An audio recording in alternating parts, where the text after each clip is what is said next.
नमस्ते।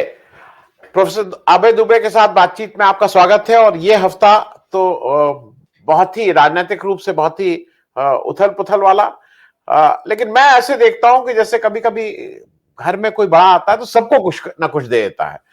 तो इस बार के ये जो चुनाव के जो रिजल्ट हैं उसमें सबके लिए कुछ ना कुछ टेक अवे है।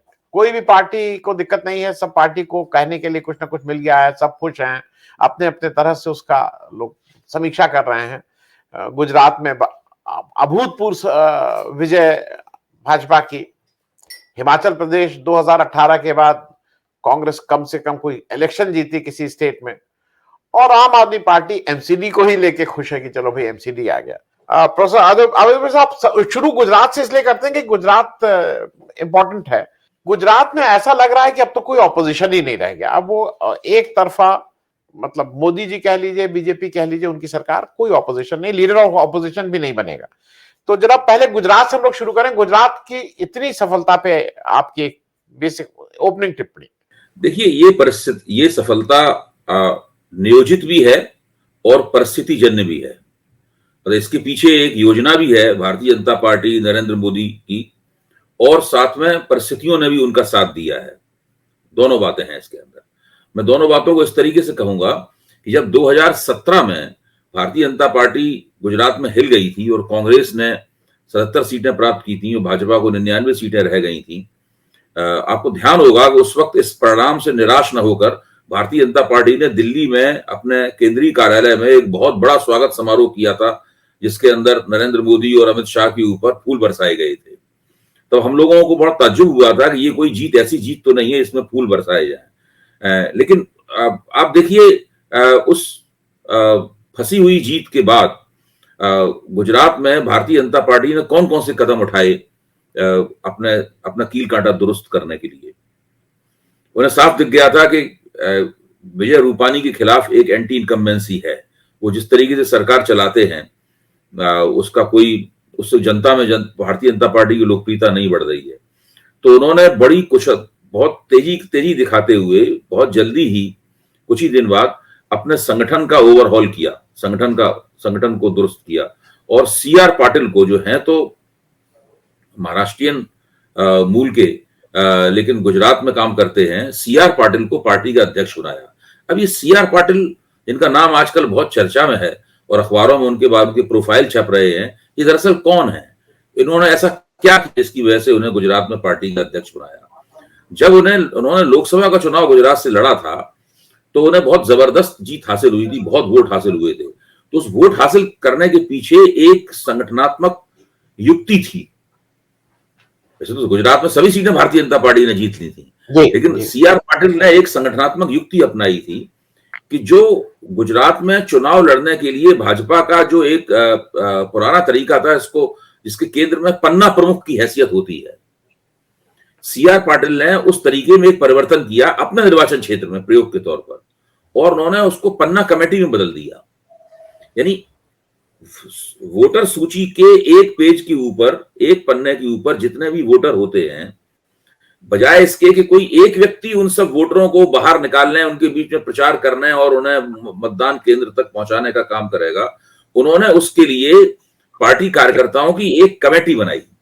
उस कमेटी बनाने में यह हुआ कि हर पेज के ऊपर, कमेटी में जितने लोग होते थे उतने में अगर उस पेज पे जो वोटरों की संख्या है उसका आप भाग लगा दें तो हर कमेटी सदस्य के हिस्से में 9 वोटर आते हैं।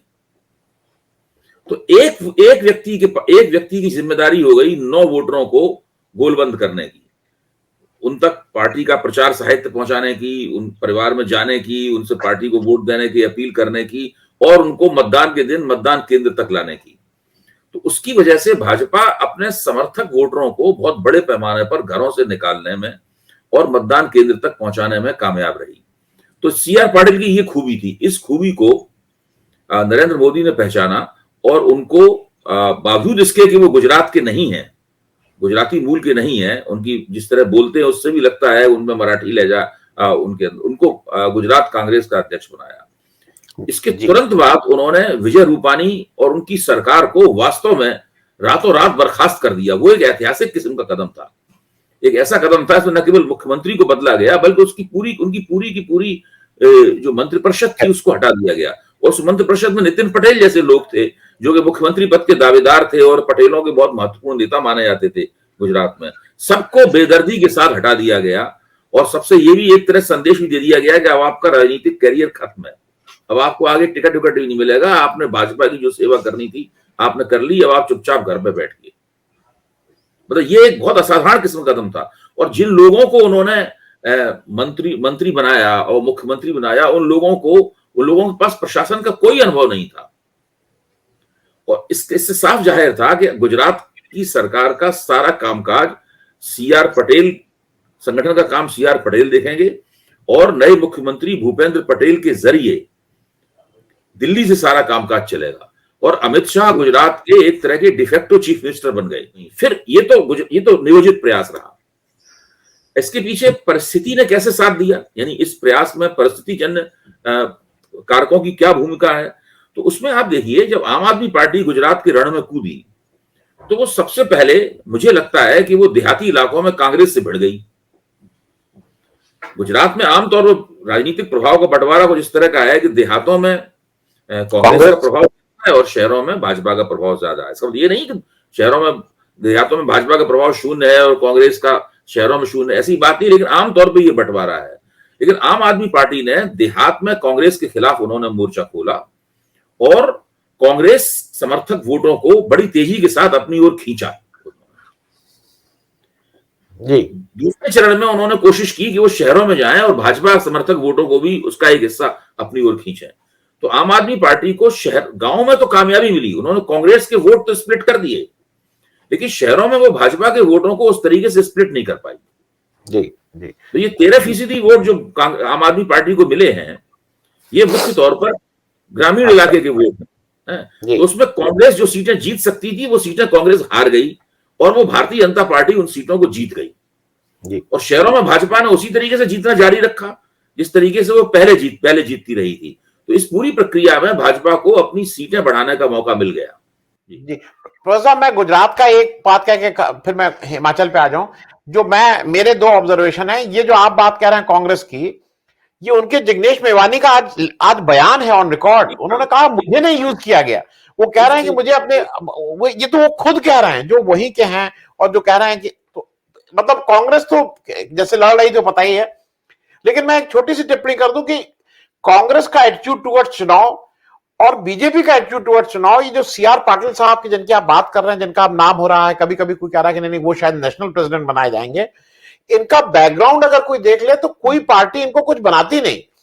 ये मूल रूप से पहली बार जब जेल गए तो ये महाराष्ट्र गुजरात बॉर्डर में कांस्टेबल थे और नकली शराब के लेन देन में इनको जेल जाना पड़ा था और रहे थे जेल में ठीक से। फिर ये जब निकल के आए, फिर इन्होंने अपना छोड़ा ओढ़ा, उसके बाद इन्होंने पैसा बहुत लोन ले लिया, तो उसके लिए 6-8 महीना 1 साल ये जेल में रहे। और इनके ऊपर 100 से ऊपर केसेस थे और इनके पास योजना ये थी कि जब ये एमपी हुए तो इन्होंने एक एक करके सारे केसेस को इन्होंने वो किया। एक अच्छी बात ये थी कि इनके ऊपर कोई 302 360 टाइप केसेस नहीं थे, इनके ऊपर यही सब केसेस थे। तो मैं कह रहा हूं कि बीजेपी ऐसी पार्टी है कि वो इसको एज अ स्ट्रेंथ देखती है कि एक व्यक्ति जो ये सब काम कर सकता है, अपने 140 केसेस को मैनेज कर सकता है, तो वो शायद पार्टी को भी बेटर मैनेज करे। मैं हिमाचल पे आ जा रहा हूं। कांग्रेस की बात ही हिमाचल में मैं इसलिए करूंगा, जो मेरा ऑब्जर्वेशन और बहुत से लोग कह रहे हैं कि कांग्रेस वहां नहीं जीती है, वहां जनता जीत गई है। कांग्रेस कोई कांग्रेस की तरफ से प्रयास नहीं हुआ कि मैं हिमाचल जीत जाऊं। मैं आपसे अब लोग कह रहे हैं, इस तरह हम गुजरात की समीक्षा करते हुए कह रहे हैं कि भाजपा का नियोजन भी उसके पीछे था और उसकी बड़ी भूमिका थी। तो ये हिमाचल प्रदेश में कांग्रेस की जीत के पीछे कांग्रेस आला कमान की कोई भूमिका नहीं थी, कांग्रेस के नेतृत्व की कोई भूमिका नहीं थी। उसका देखिए, ये तो संयोग की वजह से जीत गई है। वहां पे मुख्यमंत्री पद के 5 या 6 दावेदार थे और छोटा सा प्रदेश है, छोटे छोटे निर्वाचन क्षेत्र हैं, 300 400 500 वोटरों 1000 वोट से भी फैसला हो जाता है वहां पर। आखिर तक इसलिए पता नहीं चलता कि कौन जीतेगा कौन हारेगा। तो वहां पे सभी, चूंकि सबको ये दिख रहा था कि भाजपा की सरकार काफी बदनाम है। खुद जो मुख्यमंत्री जयराम ठाकुर थे, उनकी बहुत कोई ऐसी प्रतिष्ठा नहीं थी जिसके लिए वोटर उनको दोबारा सत्ता में लाने के लिए कुछ सोचता। तो भाजपा की सरकार काफी बदनाम थी। भारतीय जनता पार्टी के आला कमान से गलती ये हुई कि उसने जयराम ठाकुर को चुनाव के 1.5-2 साल पहले बदला नहीं। देखिए, जिस तरह उसने उत्तराखंड में बदला था, जिस तरह उसने गुजरात में बदला था, उस तरह मेरा मानना यह है कि अगर हिमाचल प्रदेश में भाजपा आला कमान ने जयराम ठाकुर को बदल दिया होता और कोई नया मुख्यमंत्री वो ले आए होते, तो हो सकता है भारतीय जनता पार्टी ये प्रदेश भी जीत जाती। जयराम ठाकुर से व्यक्तिगत रूप से उनकी तरीके से उनकी जो शोहरत बन गई थी धीरे धीरे तमाम ऐसे आरोपों से, जिन आरोपों की अभी हम यहाँ चर्चा नहीं कर सकते, उससे लोग उनको मुख्यमंत्री देखना नहीं चाहते थे और उनकी वजह से उनका जो मंत्रिमंडल था, उनके मंत्रिमंडलीय साथी थे, उनकी साख भी गिरी हुई थी। इसलिए आप देख रहे हैं ना, 7 मंत्री उनके हार गए। जी जी, वो खुद जरूर अपना चुनाव जीत गए, वरना उनकी ये भी हालत हो सकती थी, झारखंड में रघुवर दास की हुई थी, वो खुद अपना भी चुनाव हार गए थे। तो हमें देखना ये होगा कि क्या भारतीय जनता पार्टी जब विपक्ष का नेता चुनेगी तो क्या जयराम ठाकुर को विपक्ष का नेता बनाया जाएगा या कोई नया विपक्ष का नेता आएगा।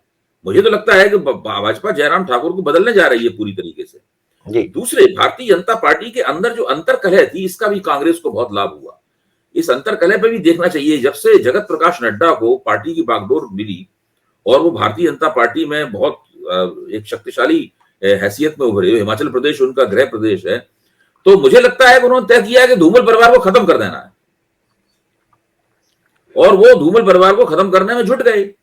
इस चक्कर में बहुत से लोगों के टिकट काटे गए और फिर वो बागी बन के खड़े हुए। तो बाद में धूमल परिवार ने भी इस बात को शायद सुनिश्चित किया होगा कि इनको बैठने से रोका जाए।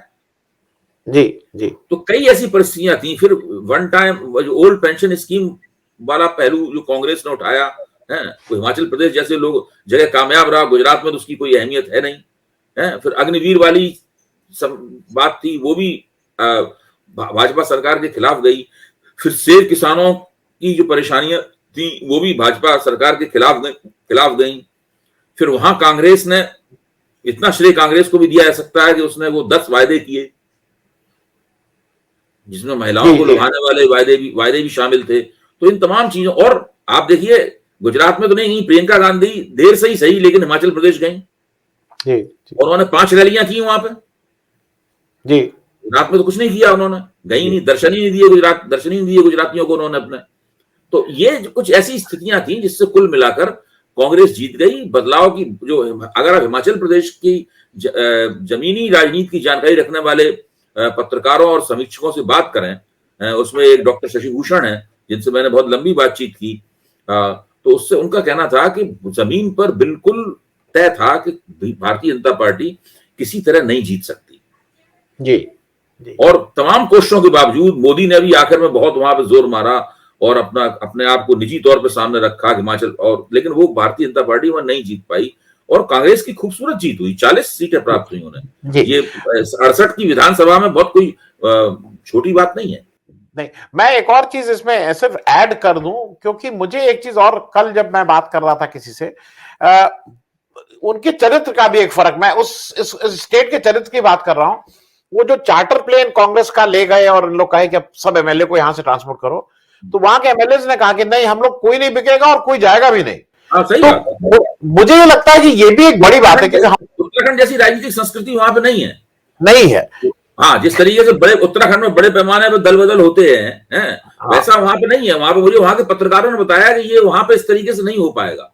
जैसा उत्तराखंड में भारतीय जनता पार्टी ने कर लिया था, वैसा वहां पे नहीं हो सकता है। क्योंकि लोगों का कहना है वहां जनता का बहुत प्रेशर रहता है और वो इतना आसान नहीं होता है वहां जनता डायरेक्टली, क्योंकि कल भी जब हुड्डा जी गए हैं, ये सब लोग गए हैं, तो जनता ने कहा कि हम लोग चुनेंगे, आप वहां से हाईकमान का ऑर्डर लेके मत आइए, यहाँ एमएलए को करने दीजिए। हाईकमान की तो वहां कोई हैसियत ही नहीं है जी।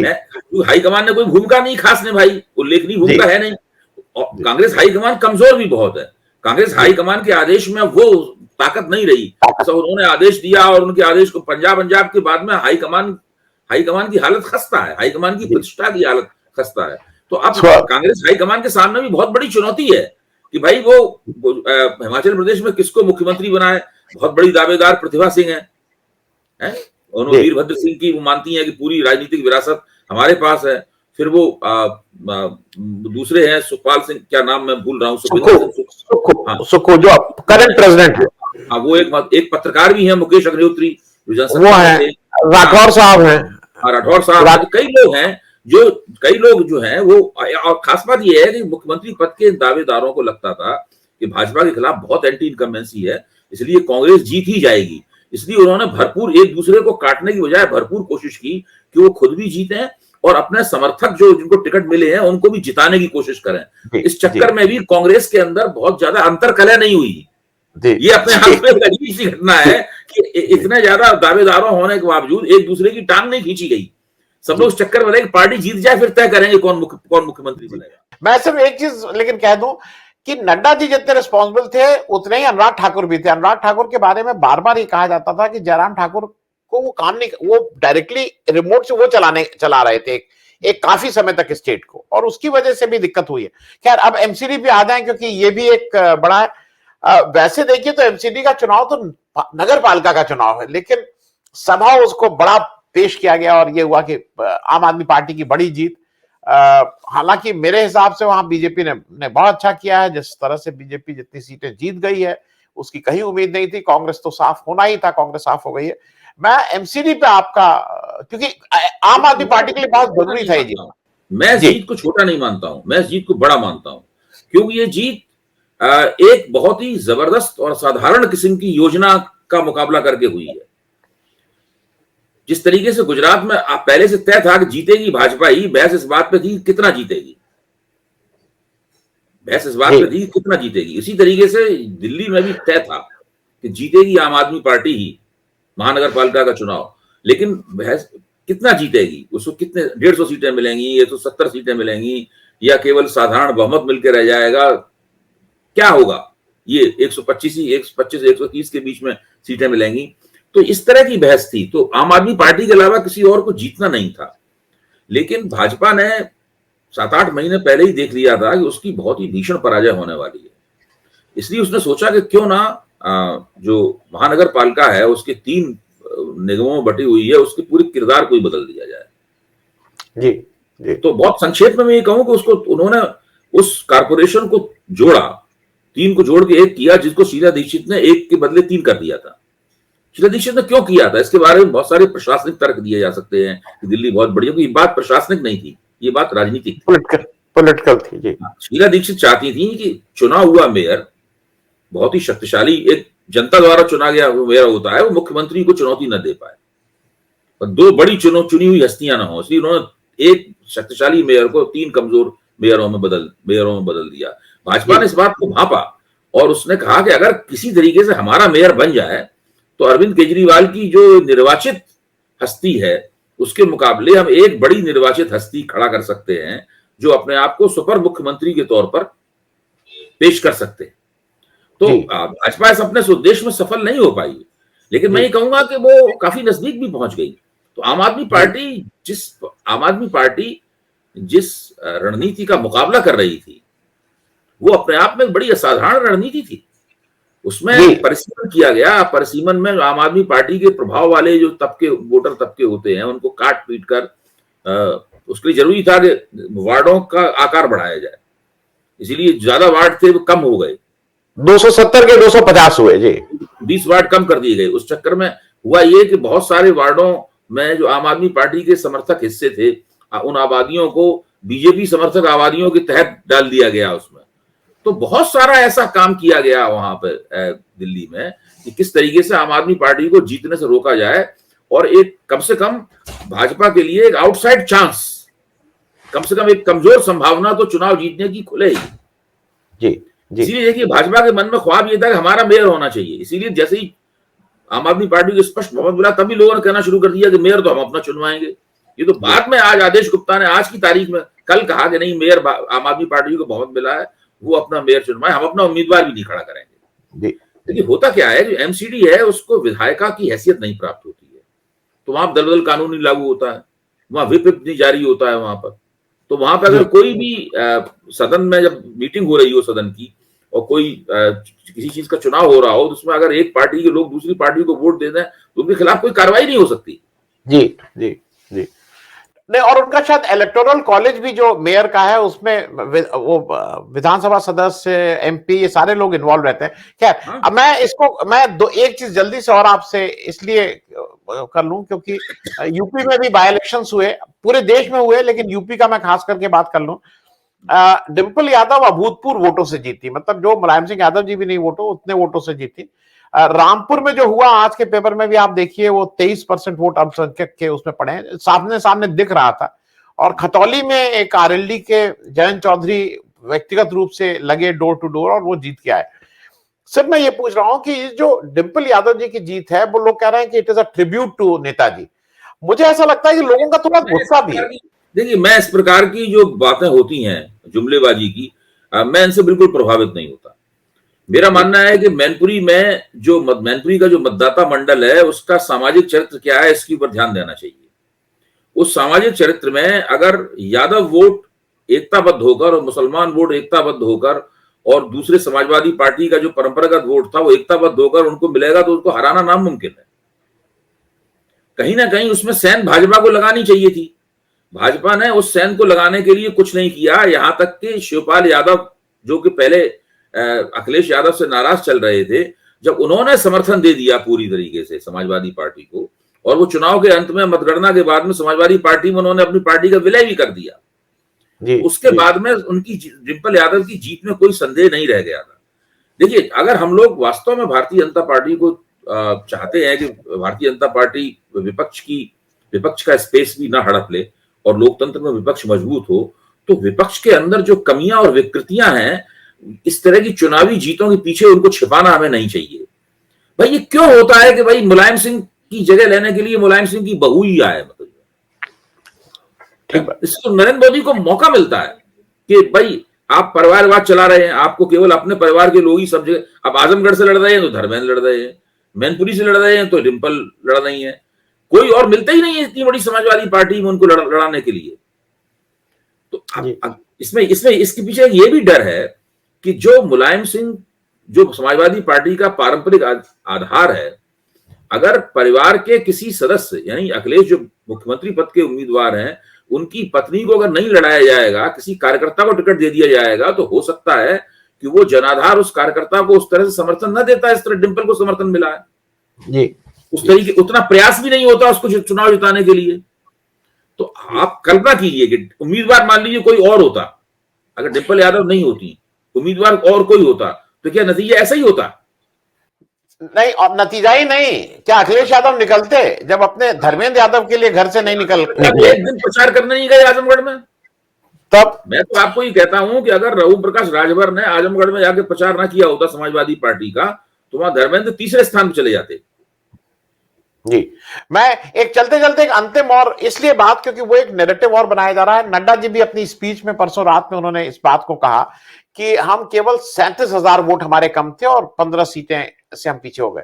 लेकिन ये लोग भूल जाते हैं कि जब बिहार का इलेक्शन था तो तेजस्वी यादव के गठबंधन को भी 12-13 हजार ही वोट कम मिले थे और सरकार उनके हाथ से निकल गई थी। तो ये तो भाई गेम ऐसा है कि जिसकी सीटें ज्यादा आएंगी, वोट की कम ज्यादा का। मैं एक जल्दी से मुझे लगता है कि हिमाचल प्रदेश की पराजय से भाजपा के अंदर नड्डा की स्थिति भी कमजोर होगी जी जी। जाहिर है कि ऐसा एक पल में सब, मुझे लगता है कि भाजपा अध्यक्ष भी आगे चल के बदला जाएगा 2024 के इलेक्शन से पहले। जी हाँ, भाजपा अध्यक्ष हो सकता है अमित शाह फिर से अध्यक्ष बना दिए जाए, हो सकता है CR पाटिल जैसे लोगों को या कोई नए व्यक्ति को लाके ये जिम्मेदारी दी जाए, तो कुछ भी हो सकता है। नड्डा साहब का पार्टी अध्यक्ष के तौर पर भविष्य बहुत उज्जवल नहीं है।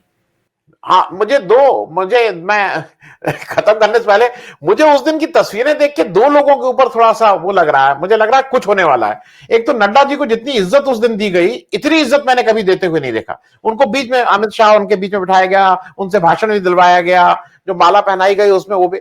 और दूसरे राजनाथ सिंह साहब को भी लाके, तो मुझे लगता है कि ये लोग कहीं बीच में भी एक मुहिम चली थी। उनको राजनाथ जी ने भाषण दिया था उस कार्यक्रम में? नहीं बोले, नहीं, उन्होंने नहीं बोला। लेकिन राजनाथ सिंह जी को, अगर आपको याद हो, एक समय मुहिम चली थी अध्यक्ष बनाने की, जो उन्होंने मना किया था, नहीं मैं अध्यक्ष नहीं। तो कहीं ना कहीं उनको किनारे करने के चक्कर में तो रहेंगे ही, जिससे रास्ता साफ रहे। बहुत बहुत धन्यवाद प्रोफेसर साहब ज्वाइन करने के लिए। अगले हफ्ते फिर, तब तक चीजें सेटल हो चुकी होंगी, नए मुख्यमंत्री शपथ ले चुके होंगे, तब कुछ और कहने को रहेगा। थैंक यू सो मच, बहुत बहुत धन्यवाद।